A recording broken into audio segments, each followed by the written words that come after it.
मित्रों नमस्कार, मैं आचार्य गोपाल दत्त उप्रेती। मेरे यूट्यूब चैनल गोपाल दत्त उप्रेती जी में आपका हार्दिक स्वागत है, अभिनंदन है। मित्रों, चैनल को सपोर्ट करें, चैनल को लाइक सब्सक्राइब करें, शेयर करें, तो आपको अच्छी अच्छी जानकारी शास्त्रोक्त विधि से मिलती जाएगी।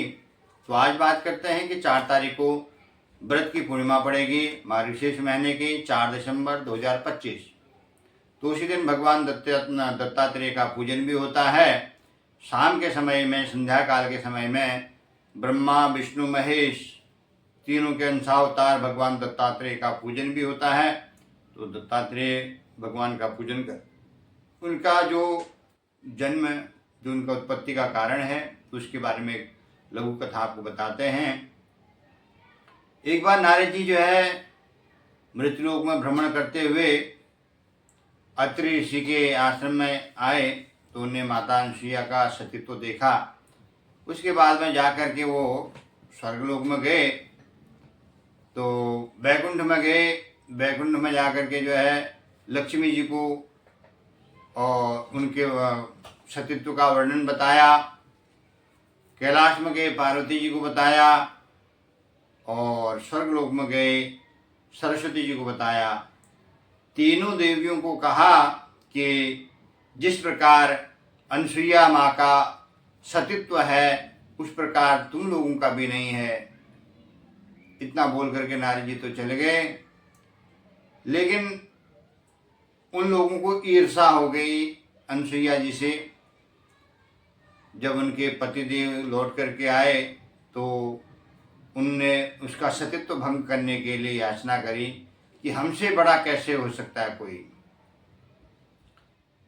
अब तीनों देव जो है बड़े परेशान थे और जाकर के जो है अत्रि ऋषि के आश्रम में पहुंच गए। तीनों का एक ही समय पहुंचना। अब तीनों ने जो है साधु का भेष बनाया, भिक्षा मांगी। भिक्षा में जो है मां अनुसुईया ने मना कर दिया भिक्षा देने से, तो उन्हें भोजन की याचना करी। तो उन्होंने कहा ठीक है, तुम स्नान करके आओ, मैं भोजन तैयार करती हूँ। तो मां अनुसुईया ने जो है भोजन तैयार किया। तब तक वो स्नान करके आ गए। स्नान करने के बाद में जब वो आए, तो भोजन जैसे परोसने के लिए तैयार हुई, तो उन्होंने कहा कि हम भोजन तभी करेंगे जब आप जो है प्राकृतिक अवस्था बिल्कुल शरीर में निर्वस्त्र होकर के आप हमें भोजन परोसेंगे, तो तभी हम जो है भोजन ग्रहण करेंगे। अब कोई घर में अतिथि आ जाए, बिना आतिथ्य स्वीकार करे जाए, तो उसका भी जो है पाप लगता है। तो माँ अनुसुईया पतिव्रता स्त्री थी, उन्होंने ऋषि अत्रि के चरणों तक लेकर के तीनों के ऊपर में जल छिड़का और तीनों को जो है बालक स्वरूप बना दिया। उसके बाद उन्होंने प्राकृतिक रूप से उनको भोजन कराया और तीनों को पालने में सुला दिया। इधर काफी समय हो गया, जब तीनों के पति वापस नहीं आए, लक्ष्मी जी, सरस्वती और पार्वती जी के, तो उनको बड़ी चिंता हुई। तीनों खोजते हुए मृत्युलोक में आई। खोजते खोजते अत्रि ऋषि के आश्रम में पहुंची, तो मां अनुसुईया से याचना करी। तो मां अनुसुईया ने पालने की ओर इशारा कर दिया। लक्ष्मी जी बड़ी चालाकी से गई और जाकर के अपने पतिदेव विष्णु को उठा लाई करके सोचने लगी। पता चला वो तो जो है भगवान शंकर निकले। इसमें बड़ी उनकी जो है खेली टोली हुई।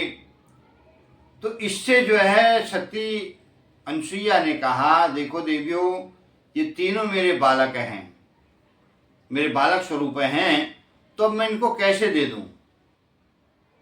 तब उन तीनों के अंश से जो है अंशावतार में भगवान दत्तात्रेय बालक रूप में एक प्रकट हुए, जिनके 3 मुख और 6 हाथ थे। तब जो है मां अनुसुईया ने अत्रि ऋषि का चरणों तक उन बालकों के ऊपर में छिड़क करके उनको देव स्वरूप बना दिया, और वही बालक बड़ा होकर के भगवान दत्तात्रेय के रूप में जाना गया। तो जो भगवान दत्तात्रेय तीनों के अंशावतार हैं, इसीलिए उनका जो है पूर्णिमा के दिन उनका पूजन होता है। पूर्णिमा के दिन प्राकट्य हुआ था।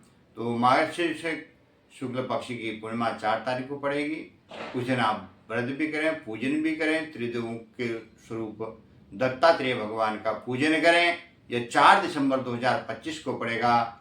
संध्या के समय में भगवान दत्तात्रेय जी का पूजन करें। पूर्णमासी का व्रत भी इसी दिन है, चंद्रमा को अर्घ्य भी इसी दिन दिया जाएगा और व्रत इत्यादि भी इसी दिन किया जाएगा। सबको दत्तात्रेय भगवान के जन्मोत्सव की एवं पूर्णमासी की बहुत बहुत शुभकामनाएं।